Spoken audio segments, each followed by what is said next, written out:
বিনোদন বিচিত্রার নতুন একটি ভিডিওতে আপনাদের স্বাগতম। আপনারা আমাদের চ্যানেলের ভিডিও এই প্রথমবারের মতো দেখে থাকলে চ্যানেলটি সাবস্ক্রাইব করে বেল আইকনটি প্রেস করে রাখুন। বলিউড ইন্ডাস্ট্রিতে এখন অ্যাক্টরদের তুলনায় অ্যাক্ট্রেসদের ভূমিকাই বেশি, কিন্তু তবুও বলিউডের বেশিরভাগ ফিল্মই হিরোদের কারণেই ফেমাস হয়।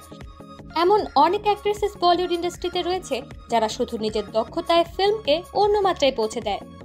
এরকম অনেক হিরোইন আছেন যারা ফেমাস হিরোদের সাথে কাজ করতে খুব একটা পছন্দ করেন না। এটা শুধুমাত্র হিরো নির্বাচন কিংবা ফিল্মসের উপরেই নয়, অনেক সময় এর মূল কারণ হয়ে দাঁড়ায় টাকা। ফিল্ম ইন্ডাস্ট্রিতে হিরোকে হিরোইনের তুলনায় দ্বিগুণ পেমেন্ট দেওয়া হয় এবং বিভিন্ন ইভেন্ট শোগুলোতেও প্রায় একই অবস্থা। এই বিষয়গুলো নিয়ে সামনাসামনি জবাব দিতে দেখা গেছে খুবই কম সংখ্যক অভিনেত্রীকে, আর বলিউড অ্যাক্ট্রেস প্রিয়াঙ্কা চোপড়া তাদেরই একজন। আজ থেকে প্রায় 2 কিংবা 2.5 বছর আগে জি সিনে অ্যাওয়ার্ডসের এক ইভেন্ট শো অনুষ্ঠিত হয়। সেই শোতে মাত্র 5 মিনিটের একটি পারফরমেন্স করার কথা ছিল তার। তিনি এই পারফরমেন্সের জন্য রাজিও হয়েছিলেন, কিন্তু তখনই এই খবর উঠে আসে যে প্রিয়াঙ্কা চোপড়া 5 মিনিটে এই পারফরমেন্স করার জন্য 5 কোটি টাকার ডিমান্ড করেছেন। এই খবর উঠে আসার পর সোশ্যাল মিডিয়া প্রিয়াঙ্কা চোপড়াকে ট্রল করতে শুরু করে।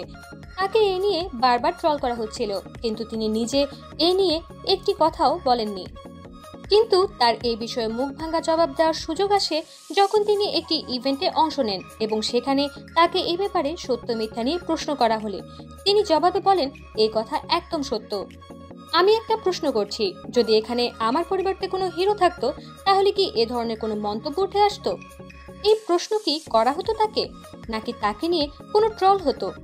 মোটেও না, কেননা অ্যাক্টরকে এ নিয়ে কিছুই বলা হয় না, কারণ তিনি তো অ্যাক্টর, তিনি তো হিরো। কিন্তু হিরোইন এমন কিছু বললেই তা ভুল কাজ, তার দিমাগ বেশি হচ্ছে কিংবা খুবই চালাকি করছে।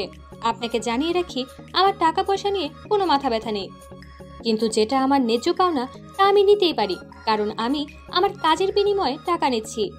এতে চালাকির কি আছে?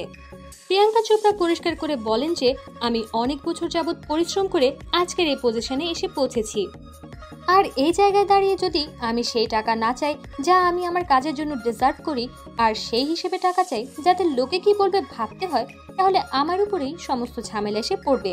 প্রিয়াঙ্কা চোপড়া আরও বলেন, বলিউড ইন্ডাস্ট্রিতে হিরোদেরকেই বেশি গুরুত্ব দেওয়া হয়। আমার কটা গাড়ি কিংবা ব্যাংক ব্যালেন্সের পেছনে কতগুলো জিরো বাড়লো তা নিয়ে আমার কিছুই যায় আসে না, কিন্তু আমি যে পরিশ্রম করছি তার ন্যায্য পরিশ্রম আমার অবশ্যই পাওয়া দরকার। আর আমি এই বিষয়টি বারবার দেখব, আমাকে নিয়ে যতই সমালোচনা করা হোক, কারণ এতদিনেও শুনতেই হয়েছে। বন্ধুরা, প্রিয়াঙ্কা চোপড়া এরকম ভাবে সকলের মুখ ভাঙা জবাব দিয়েছেন। আপনাদের কি মনে হয় আমাদের কমেন্ট করে জানান, আর ভিডিওটি ভালো লাগলে লাইক করুন, আর চাইলে তা বন্ধুদের সাথে শেয়ার করতে পারেন।